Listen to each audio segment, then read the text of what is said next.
And the moments, this expansive moment that happens inevitably, where everybody has a different version of psychological safety.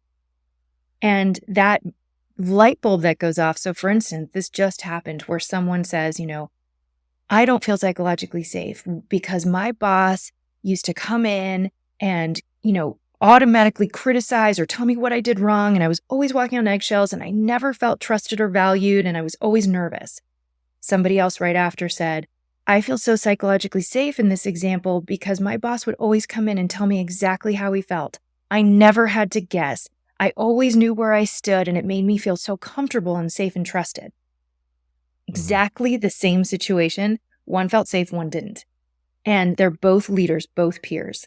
And this moment of like, oh my gosh, I'm creating psychological safety for my team based on what I feel is safe.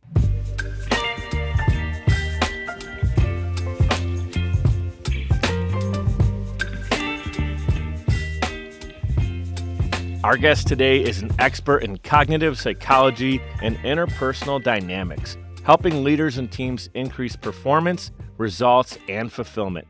Her positive psychology-led framework, Platinum Leadership, has been a game changer for thousands of people and businesses throughout the world.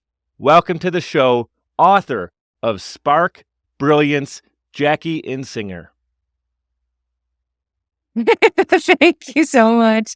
I felt like I was like watching you on a stage, so I feel like I was applauding you, and I'm like, oh wait, I'm kind of applauding me.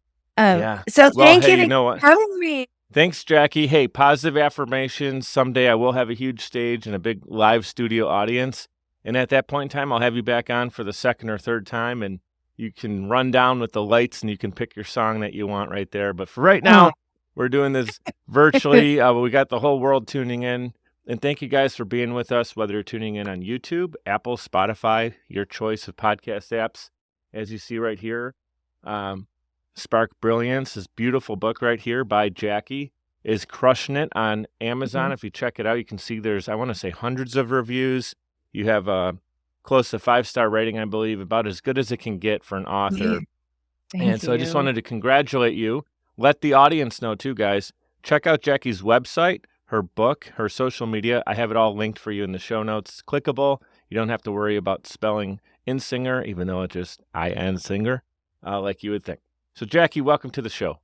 Thank you so much. Thank you for the wonderful setup as well. All right. Well, I appreciate that. I know we've been looking forward to doing this for a while. We had a little bit of a chat, kind of a pre-chat to this interview, but I intentionally left out, I told you to leave out a lot of the juicy details. I wanted to know a little bit more of your backstory. So what inspired you to write this book, Spark Brilliance? Obviously, there's a lot that goes into it. It's not like you just woke up one day and decided to write this. So walk us through your story and how it led you to write that book. It was about a decade in the making. It definitely wasn't one day that I woke up and decided to write it. I'd been thinking about it for about 10 years. I've been doing this work for a very long time and kind of had it in the back of my mind of, I need to, put it out there. I need to get it out of my head. And what ended up being kind of the final catalyst, besides my husband being like, can you just do this already, was, it was beginning of COVID.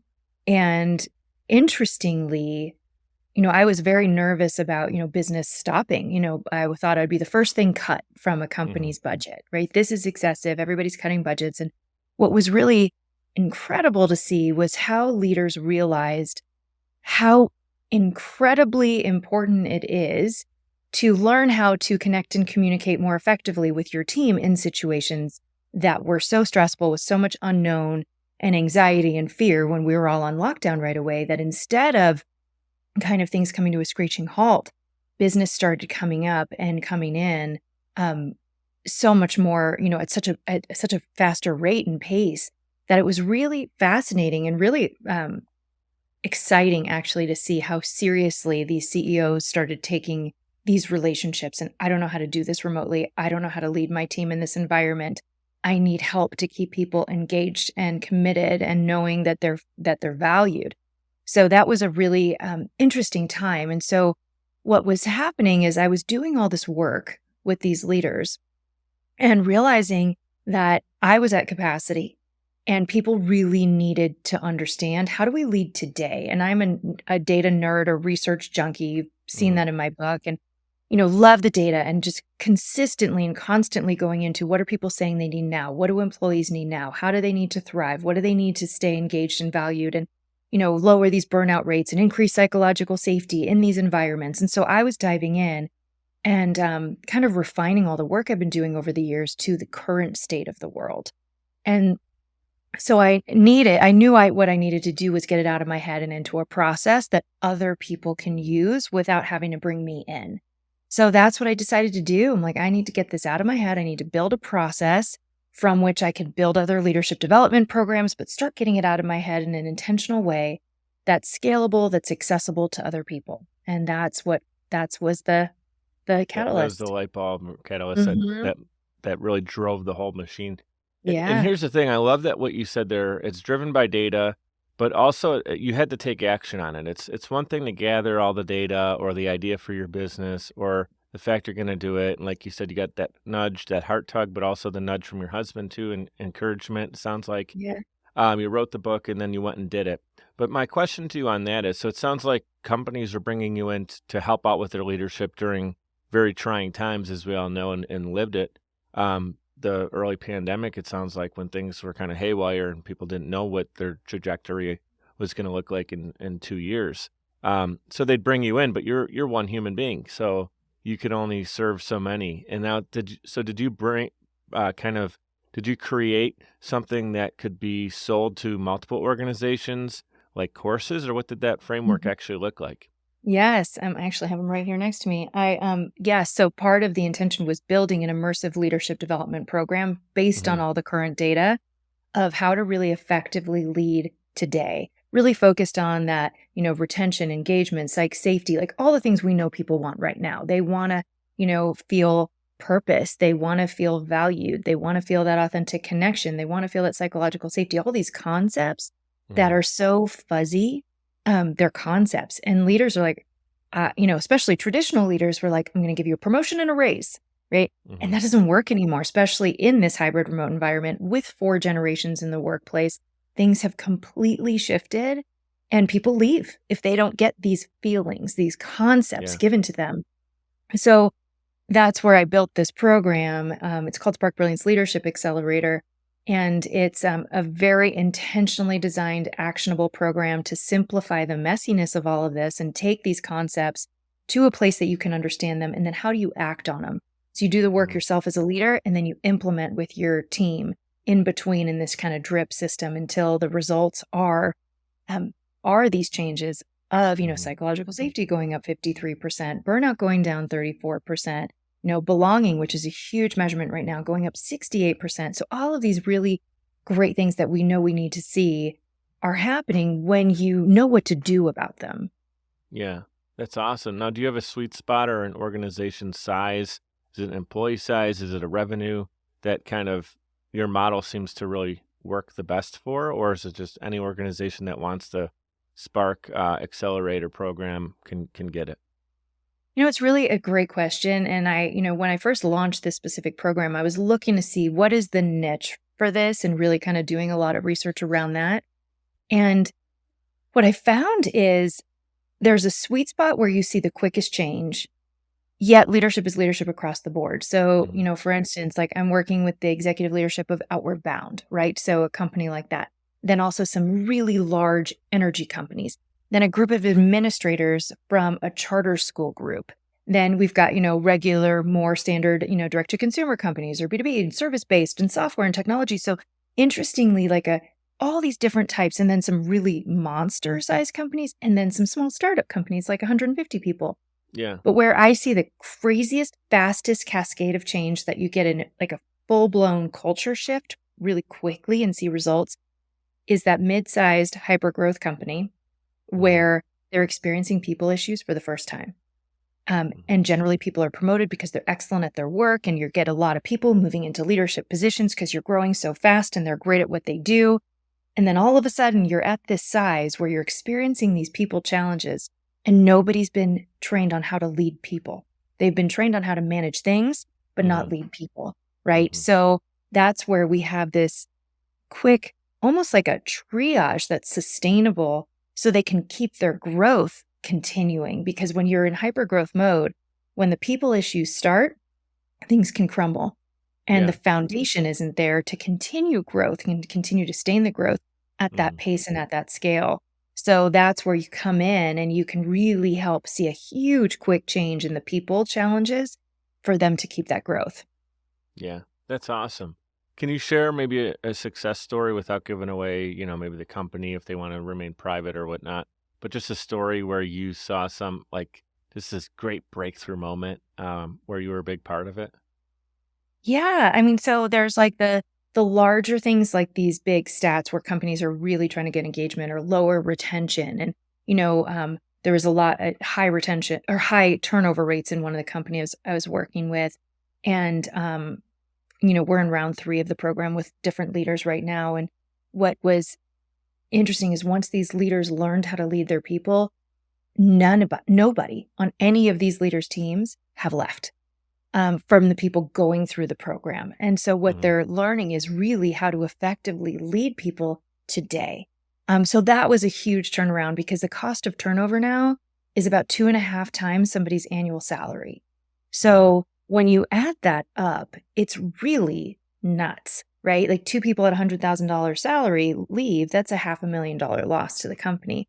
So Mm. thinking about how much money you're losing based on not keeping your people, and if you don't keep a leader, right? If your leader leaves, the fallout of that is huge because more people tend to leave when their leader leaves if they have that connection. Right. But then on the nuance side, one thing that's a really interesting thing is, something like a concept like psychological safety, right? Which Hmm. is, a very trust-based feeling. It's the feeling of, you know, being able to say, I don't know, I messed up, I disagree, I have a new idea without fear of shame or judgment, right? And that's the key piece is that without fear of shame or judgment and having that safe space. I look at it as encouraging courage, right? When you have that psychological safety and you feel valued and included for who you are and what you bring, regardless of messing up or taking risks, you can really encourage courage on the team. And that's where innovation happens. That's where great Hmm. breakthroughs happen. I think of And that too most, as like a parent. Just to interject for a yeah, second with our kids. Like when we encourage that it's okay to make a mistake and just go for it, the creativity is off the charts. off the But if you charts. say like specifically you have to use a green crayon and you have to don't color outside the lines, like you're in, I'll take points away or whatever, and then they just hand in like the most safe thing that isn't really their full creativity. And then we see that in the Yes. workplace, like you're talking about. It's like how psychological safety, right, is the term you're Yep. using for that. So, Yep. what can leaders do to cultivate that? So what's really fascinating is there's an exercise that we do for the leaders, and you'll see and I know you reading the book. It's the first Mm. line and last line is it begins with you. The leaders have to do the work themselves. So you take this concept, right, of psychological safety, and most great leaders believe there is psychological safety on their team because they're working hard to create this feeling, right? And so we go through this activity where they think about in our cohort group of leaders, of their peers, of a time where you felt psychologically safe. What did that feel like for you? And what was the outcome for you in your work? And then a situation where you did not feel psychologically safe. What did that feel like for you? And what was the outcome for you and your work? And so they go through this and they write it down and then we talk through it. And the moments, this expansive moment that happens inevitably, where everybody has a different version of psychological safety. And that light bulb that goes off. So, for instance, this just happened where someone says, I don't feel psychologically safe because my boss used to come in and, automatically criticize or tell me what I did wrong. And I was always walking on eggshells and I never felt trusted or valued. And I was always nervous. Somebody else right after said, I feel so psychologically safe in this example because my boss would always come in and tell me exactly how he felt. I never had to guess. I always knew where I stood, and it made me feel so comfortable and safe and trusted. Mhm. Exactly the same situation. One felt safe, one didn't. And they're both leaders, both peers. And this moment of like, oh my gosh, I'm creating psychological safety for my team based on what I feel is safe, Mm. not based on what they feel is safe.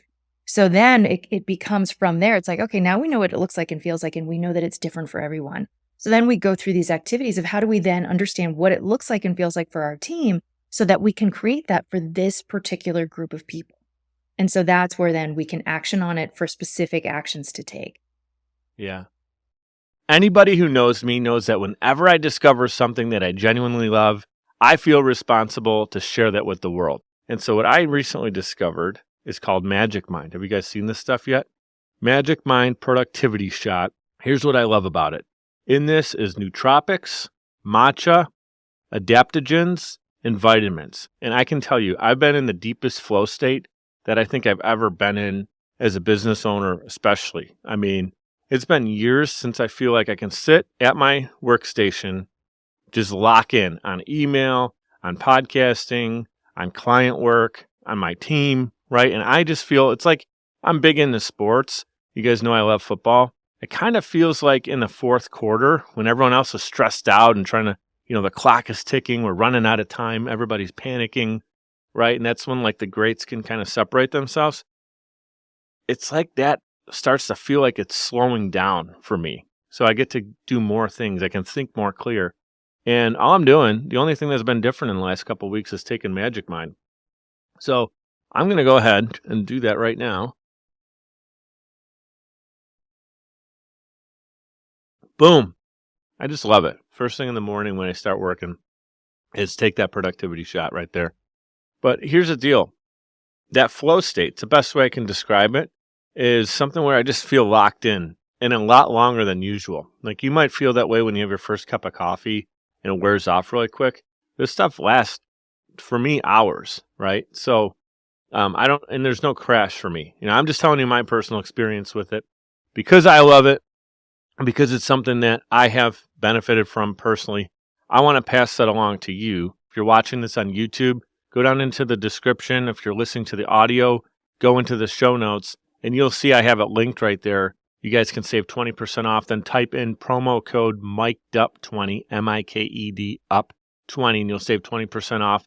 I want you guys to try it. Let me know what you think. I'm curious. Again, I've been taking this for a couple weeks now, and I just did a full order for their subscription model. You can do that as well, and when you do that, you save even more. All right, let's get back to the show.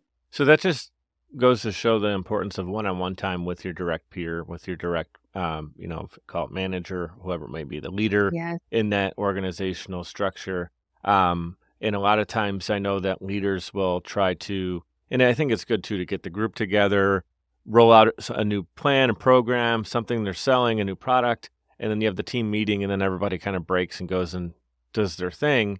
But they don't get the psychological understanding of where everybody is with this, so it's important to follow up. And if we're talking about the digital world now, that could simply be a Zoom call, 15-minute Zoom call. Hey, what did you think about the presentation today? Tell me, do you have any questions, concerns, things I can help you with? Now they're seen, they're heard, their voice is important, and it's a conversation, not just directed action, right? Exactly. And that's why all the activities here, all the activities in between. So we have like a monthly content where you take this concept, you understand it, and then do the work yourself. And then in the month in between, you action on it. And it's very specific action, exactly like you said, during your one-on-ones with each person one-on-one, and then in one team meeting. So then you're bringing it together as a group. So you're getting the hit as the community of the team, but also the one-on-one interaction. And then we come back, we reflect, we build the new content, and then you go execute that same way. Yeah, it's important too, because in the group setting, you may be more encouraged to, like if you see other people excited about it, I didn't think this was going to be great, but now I can tell like other people are into it. Or the other way around, like sometimes you may just be like, yeah, this sounds great. And then a couple people have concerns like, oh, I didn't think about it that way, So it is good to have the community element. Something I'd like you to talk about that's really big in the book too is the platinum rule. Now, I had a platinum rule that I learned in sales, and I'm wondering if it's the same thing or a little different. Can you explain what the platinum rule is in leadership? Yeah. So the platinum rule, the golden rule, let's start with that one. We all know that, right? Treat others the way we wish to be treated.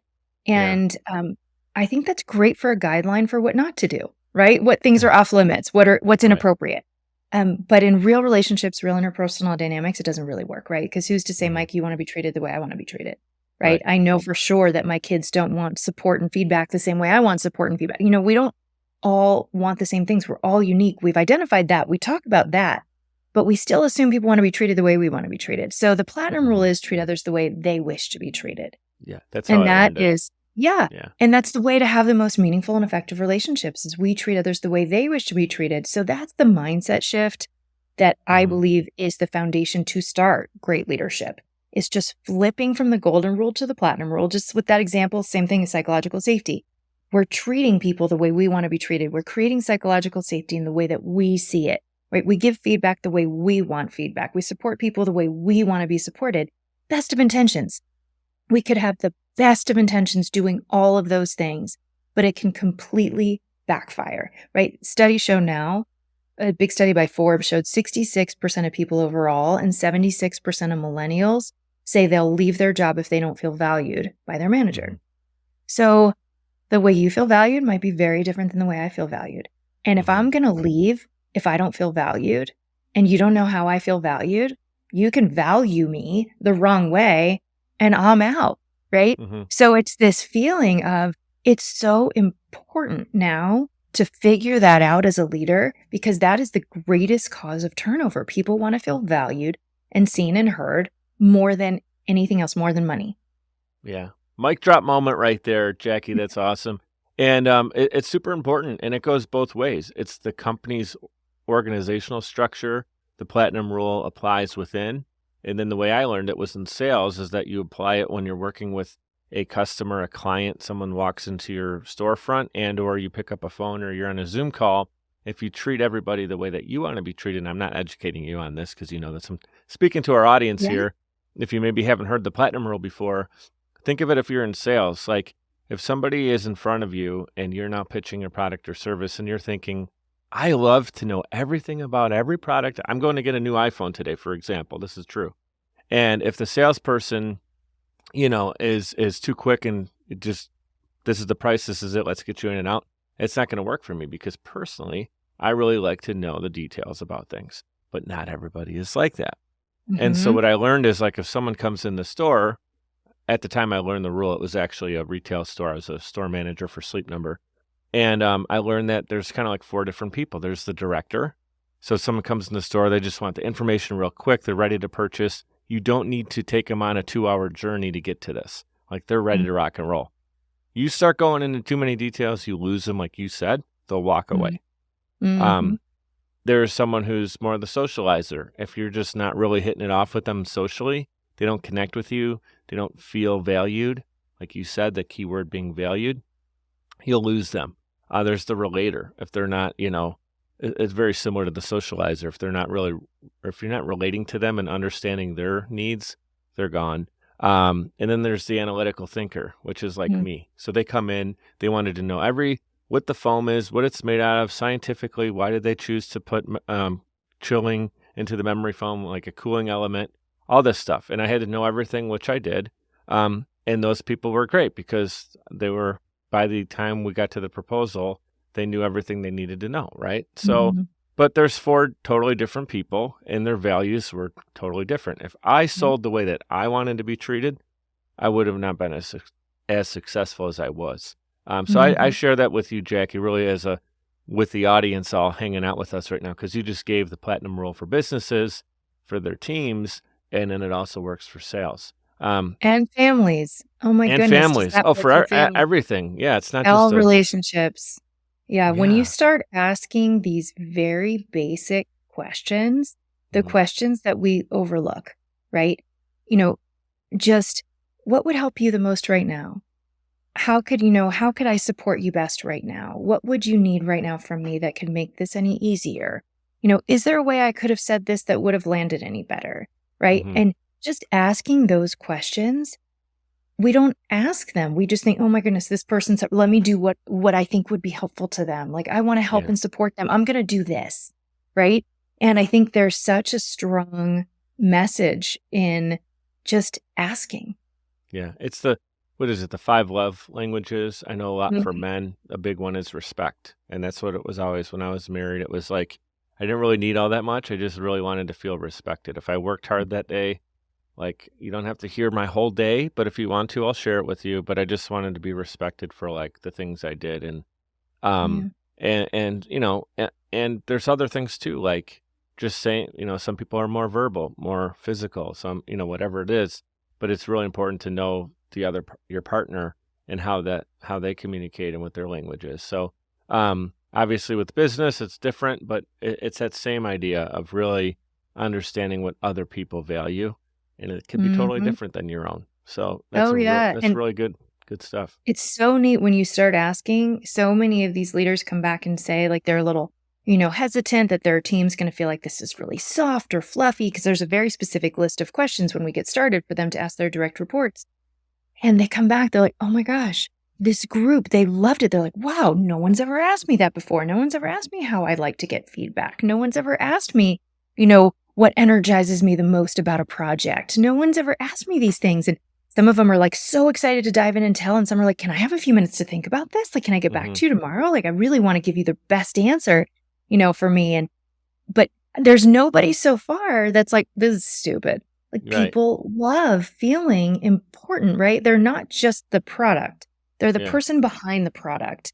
And to be seen as the one who's Hmm. actually doing it, not somebody replaceable because you're just creating something, Yeah. it's really a special and important feeling.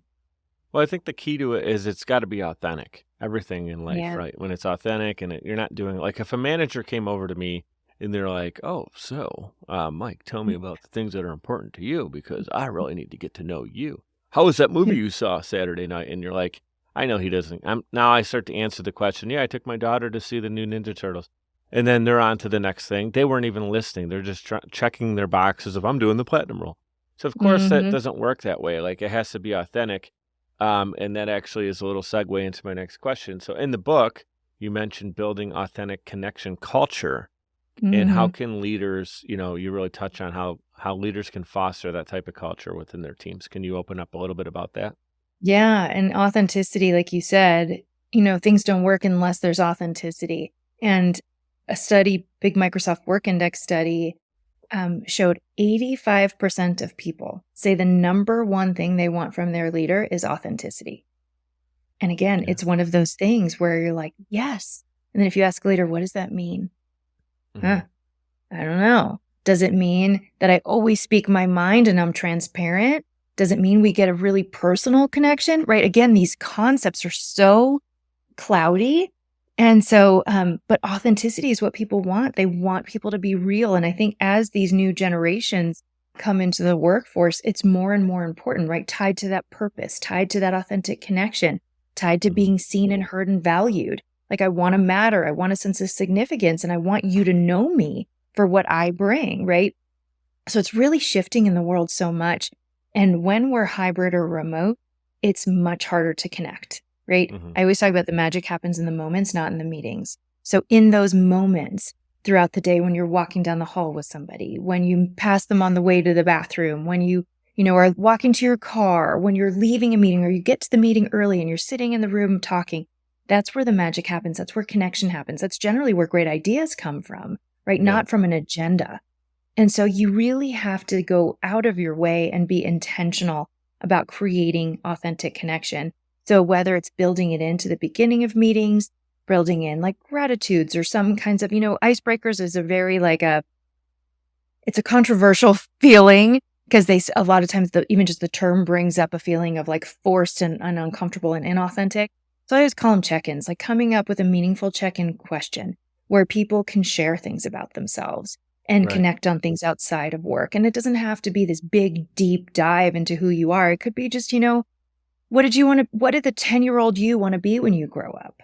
Right. Hmm. Or share the most recent picture on your phone of a person, just and tell the story of it. Right. Just different things that you can do to just start conversations where you can connect on things or share things you're grateful for that day or something ask questions a lot about something you're excited about and something keeping you up at night. Right. Just ways to get to know people Hmm. that feel authentic and connecting that way. Also, some things like I have some CEOs that I work with who have like Wednesday coffee time set aside in their calendar, and they invite people in the company one on one just to come like have a virtual coffee, when Yeah. they're in a virtual environment with the CEO. And it could be people 3 layers away who would never, ever meet the CEO and have a one on one conversation at this stage in their career. It Mhm. was like, "Come have coffee with me. I wanna get to know you." And Yeah. those types of connections breed that commitment and where people feel invested back because they see your investment in them as a human. Yeah, it's so good. Like those coffee conversations. I've been in organizations, Fortune 100 and 500 companies where, the CEO is either overseas or untouchable. And I've also worked in organizations where whenever I went to like President's Circle or President's Club with the top salespeople, I'm having dinner with the CEO. I remember, I was Mhm. cracking a beer with the CEO for one of the companies I worked for, and he was just a cool guy hanging out like you and I talking right now.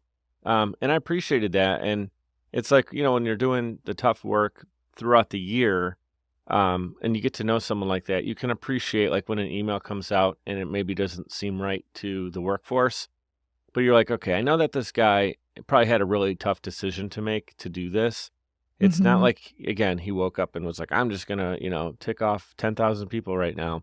But there's Yeah. business decisions that need to be made sometimes that aren't always easy to deliver. But when you Yeah. get to know someone like those coffee meetings, you get to really understand like that this is a person too. He has a family, he or she has a family, they have kids, they do have a heart, they have a soul.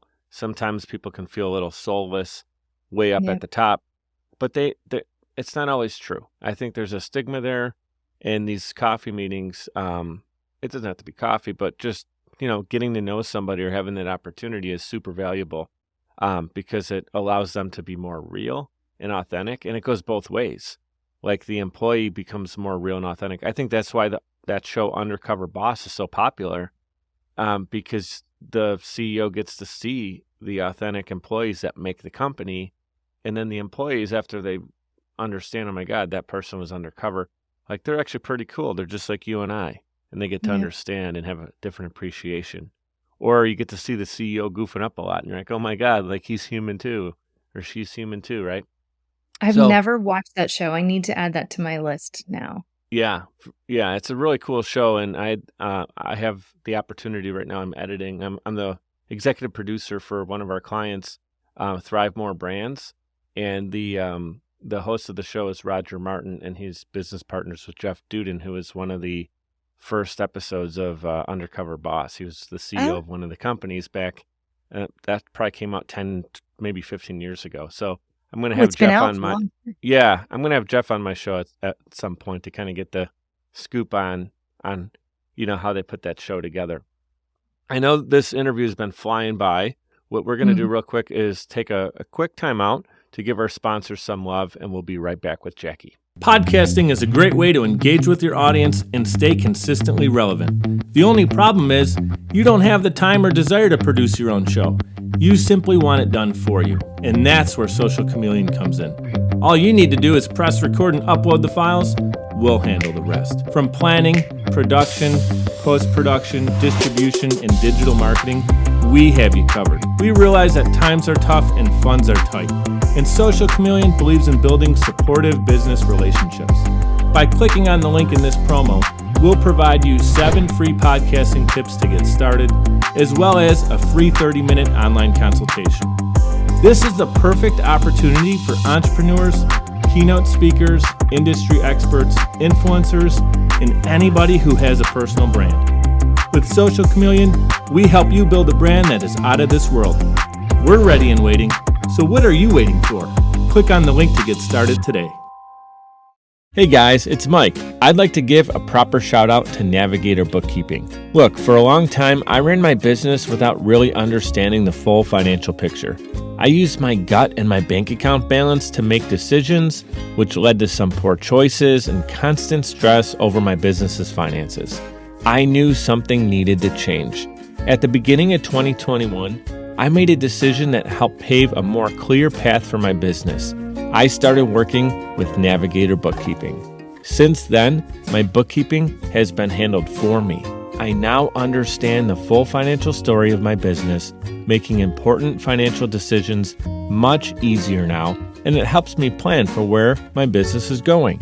I highly recommend giving Navigator Bookkeeping an opportunity to help your business. Check them out at navigatingyourbooks.com. Again, that's navigatingyourbooks.com. It's time to know the full financial story of your business. All right, we're back in action with Jackie Insinger. And remember, you can connect with her on social media. Check out her book that's doing very well. It's right here. Spark Brilliance, How the Science of Positive Psychology Will Ignite, Engage, and Transform Your Team. And if you couldn't tell, she's an expert in that just based on our conversation over the last half hour. So check that out in the show notes. And I got a couple more questions. We only have Jackie for a few more minutes, and I can tell she's probably going to be on for a 2.0 or a 3.0 as we continue to do hundreds and hundreds more of mic'd up episodes. We're at episode 204, came out yesterday. So as we record this, I really love the conversation about leadership, Jackie. It's important. And I think a lot of times as business leaders, we're kind of like, yeah, we've read the leadership books over the years, but this is not something you just learn it and then it's a playbook and you're done. It changes all the time. Clearly, if anyone was paying attention the last half hour, you're talking about how the workplace today is so different than it was even 20 years ago and even 5 years ago, pre-pandemic. So there's got to be a ton of common challenges that leaders face that are changing all the time. So can you talk about some of those and how your new approach that you're bringing to them is allowing them to be successful? Yeah, so it's interesting because have you heard the term VUCA? VUCA? No. VUCA? No, okay. So VUCA is a military term that came out quite a while ago, and it stands for things. So it's V is for volatile, U is for uncertain, C is for complex, and A is for ambiguous. So it's what it was used for is like we're in a VUCA time, right? Like something is volatile, uncertain, complex, and ambiguous. How do we get through this particular VUCA time? So VUCA started moving into like the world in general. So for instance, the pandemic. This is a VUCA time. How do we get through this pandemic? There's a great resignation. This is a VUCA time. How do we get through it? There's a recession. This is a VUCA time. Insert AI. This is a VUCA time. Everything is a VUCA time. It's funny because the word makes you feel like it. VUCA, it's like, I don't know what it was, but it didn't sound like something that was going to be that easy. It seemed like it had some weight to it. And as we're recording this, we're in late September, in October, as Halloween's around the corner, and it sounds almost like some kind of spooky thing. Spooky. Yeah, it sounds a little spooky. Yeah. So what I think about now is like VUCA's our new normal, right? And instead of a VUCA time, right, we have to get through this VUCA period, which is what we've been doing traditionally, historically, right? We have to get through a VUCA period, and that's how we look at things. In general, that's why we know change management, right? We have to manage through this particular change. We have to get on board in training to manage through this change. The same thing with VUCA. It's a specific thing. So the way my lens on all of this right now is VUCA's our new normal. The pace of change is not slowing down. It's not one thing or another thing or another thing anymore. It's just understanding that change is normal. And so that's why I don't even really believe in change management anymore, because change is just what we are. The world is not slowing down. AI, all that stuff, like we are speeding up and change is coming at a faster pace. So if you picture it, like this is how kind of the image in my head, if this makes sense, before it's like a wave, right? So you're like the captain of your ship as a leader, and here's a big wave coming. We have to figure out how to navigate this wave, team. Let's get some training on how to navigate this wave and get through it, right? And now it's like, we're just on wavy waters. Like if you picture now, do we need a new type of boat? Do we need kind of new positions on the boat? Like what do we need to do to navigate wavy waters from a place of confidence, from a place of opportunity, from a place of optimism? And it doesn't mean we're going to know the answers because nobody's led in these conditions before. That's part of it. But the leaders who can rise up and lead from a place of optimism, practical optimism, right? Which is the idea of like looking at reality, like, yeah, this is tough, or this is hard, or this is sticky, right? Like, look, we don't have the luxury of denial. So looking at reality, but then looking toward the future with the idea of what are some possibilities in this challenge? What are some solutions, to this situation, and the belief that together we as a team can figure it out. And when you lead from that place where, yeah, we might need to pivot, we're going to need to adapt, let's figure this out from a different mindset, from a different approach, that's what's going to make successful leaders today, because we can spend all the time in the world on each of these things. And by the time we nail it, there's going to be something new. right? Yeah. And I think that's where I see such a differentiator for so many leadership programs right now. They're focusing on like this thing or this thing. And my approach is very different. It's like we need to elevate above the noise because noise is normal now. Chaos is normal. Change is normal, right? Yeah. And so it's about this leadership mindset and Hmm. how do we bring people along with us in a place of trust and value and commitment, right? To be able to navigate these new wavy waters. Yeah. And I use sports analogies a lot, Jackie. We talked off camera. Mhm. You're a Chargers fan. I'm a huge Bills fan. I think it goes back to our upbringing and our childhoods. And you're in a different. You're living now in Denver, right? So Yes. you still embrace your team, which I love because there's some people I know they move to another town and they start rooting for the new town that they're in, and I'm like, I get that, but you can't just like forget about your roots. You gotta love that. That's family. You don't just forget about. You move away, you still love your brother, your sister, your parents, your children, right? Just because you're Yeah. moved away. So I love that you're still a strong Chargers fan. But the reason I bring up sports is you're talking about navigating through these ever changing times and through adversity, and it's like being the quarterback. You can learn Mm. how to play quarterback in the backyard with no pressure in your face, and your friend's going to run a 7 route and he just goes and he turns, and you're going to throw it with anticipation. He turns, he's ready to catch it, he catches it. You feel like Joe Montana. You're like, oh my God, I could do this. Now you go to the playground, you got three on three. You got a couple buddies there, one defender, in your face, whatever, and you're still successful. You're like, oh, this is so easy, man. Try it for the high school team, you get it. Now you got a couple guys with some weight on them. Now okay, some bigger dudes in school, all right. They're running at you. You're starting to realize, all right, your accuracy is a little bit off now, right? Your completion percentage is going down. By the time you get to college, you really got it. And if you make it to the pros, which is 0.001% of anyone who's ever played the game, Wow. you now have to be able to navigate through the craziest of times. So that's like with leadership, the same thing. As you go through and the businesses get bigger, your problems get bigger, the competition's bigger, and you're never really navigating through in that perfect training camp weather. Everything's nice. There's no pressure. You have to. The best quarterbacks get paid the most money because they're able to really be successful in those crazy, ever-changing moments. So that's my little Mhm. bit of an analogy. And the other one is you're talking about this vessel, and I'm picturing this huge vessel on the water, and I thought of the Titanic.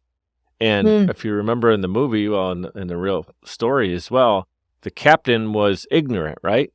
He didn't want to change course. He knew that there was this iceberg straight ahead, but he didn't take advice, if I remember correctly. I haven't seen it in a long time, but pretty much he could have avoided it. Am I right in saying that? And he Yeah. doesn't? Yeah.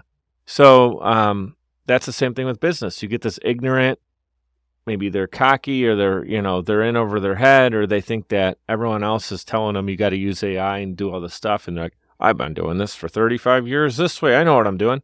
And then all Yes. of a sudden, business passes them by. Everyone else is 5 steps ahead. If you're Yeah. not willing to adapt. And I work with leaders all the time who are the type of leaders of, follow me and you'll be on the captain of winning teams. And if you do well, Mhm. I'll give you a promotion and a raise, right? And right now, the way the world's working, you see in pretty much real time what's not working for you, right? So you can't get away with that for too long, the way that Mhm. the state of the world is right now, because you'll have turnover and you'll And lose you'll lose money. a lot of trust. People will know, like, this guy could have fixed it, but he didn't. So now all of a Yep. sudden, their trust in you is shot. Yep. And then Yeah. that's when all of a sudden you see them, because the results are showing now from Mhm. these types of decisions. That's where a lot of the leaders kind of raise their hand and are like, all right, what do we need to change? Right. Mhm. So that's what's great, is starting to see what doesn't work, not just what does work.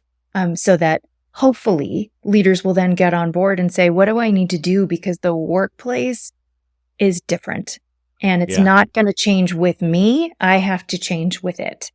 Yeah. Well, the first thing they can do if they're smart is read this book right here, Spark Brilliance. All right. One last plug for you before you go. I know you got to run Okay. in a minute. This book is amazing. I look forward to reading the rest of it here, and we'll connect again, and I'll have you on the show next time as well, and we'll talk. We can cover a whole different thing because we had this this time today, we talked about a lot of different things, but next time we talk, it could be a whole new, brand new conversation. new And it will, thing. because it's ever changing. We'll be talking about something that's new that we don't even know exists today as we do that. Yeah. Last question for you is, Okay. we know you're an author, but I want you to think about it this way. You're the author and protagonist in your own life story. You get to write the ending, and God willing that you continue to live a long, prosperous life. You're looking back and reflecting on it. You get to define your legacy. What would that be? My legacy, I really want to spread the message about this positivity and the emotional contagion that comes from a positive mindset, and how you really can change your reality when you shift your way of thinking. And I fully believe what the world needs right now is that positive emotional contagion.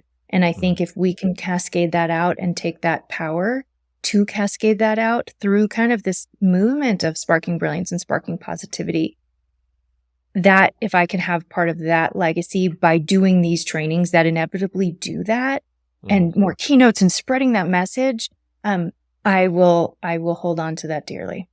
Yeah. And I love asking that question and seeing somebody already doing those things. It's not like sometimes you'll hear an answer and it's like way out there, and it's like, well, you got a lot of work to do, which is fine. You got to understand that and realize that. And that's myself included. But someone like yourself who's already building a lot of these building blocks and stepping stones to that larger picture vision for yourself. And you're living in it. And something I talk about a lot on the show is purpose, being on purpose. And I get like, I can't even explain the feeling. It's like that Christmas morning feeling of just happiness, like it's pure joy. When I meet someone who's in their purpose and on their purpose and they're doing it, it feels so damn good. Like, I just want to give you a big hug right now. So keep doing, virtual hug. Keep doing what you're doing. Jackie, you are awesome. Thank you for being with us with the Mic'd Up audience. Last two things I tell everybody is be great and be grateful. And Jackie, I'm grateful for your time today. Thank you. And I'm grateful right back for you. Thank you for everybody listening, and thanks for bringing me on and trusting me to be on your show, Mike. Yes, we'll do it again soon. Yes, love that.